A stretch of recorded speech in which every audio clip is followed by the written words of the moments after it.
Hello hi అండి, నేను మీ కవితమని. First అయితే మన ఛానల్ సబ్స్క్రైబ్ చేసుకోండి, అలాగే లైక్ చేయండి. మన ఛానల్ని ఎంకరేజ్ చేసే వాళ్ళందరికీ థ్యాంక్ యూ సో మచ్ అండి.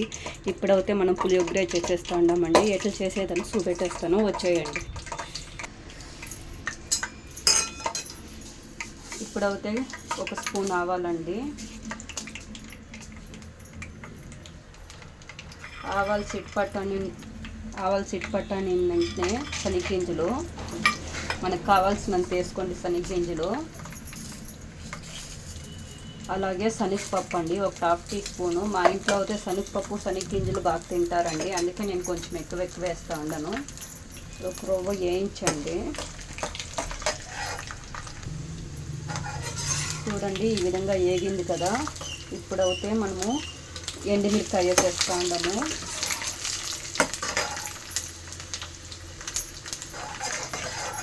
అలాగే కొంచెం కరింపాకు వేసేస్తూ ఉన్నాను.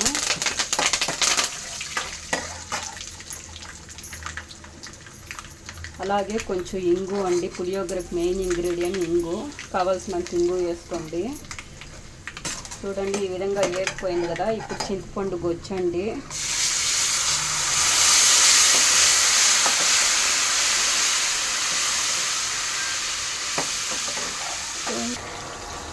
చింతపండు వేసినాక ఈ తర నీట్గా వేయించుకోండి.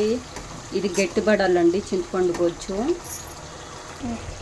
ఇప్పుడైతే కొంచెం పసుపు పొడి అండి, చిటికెడంత పసుపు పొడి.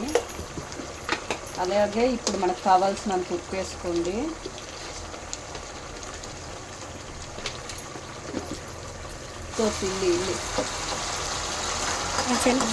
చూడండి నూనెంతా పైకి తెలుతోంది కదా, తెలుస్తుందా మీకు? ఈ విధంగా వేగినప్పుడు పులియోగరే పౌడర్ అండి, మీకు అన్నిట్లోనూ దొరుకుతుంది, లేదా ఇంట్లోనూ చేసుకోవచ్చండి.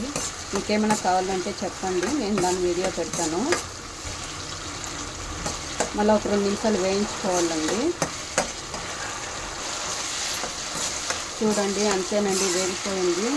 స్టవ్ పెట్టించుకొనేసి ఒక 4 మెంబర్స్కి సరిపోడా రైస్ కండి నేను చెప్పుండేది, 4 మెంబర్స్కి సరిపోడా అంతా.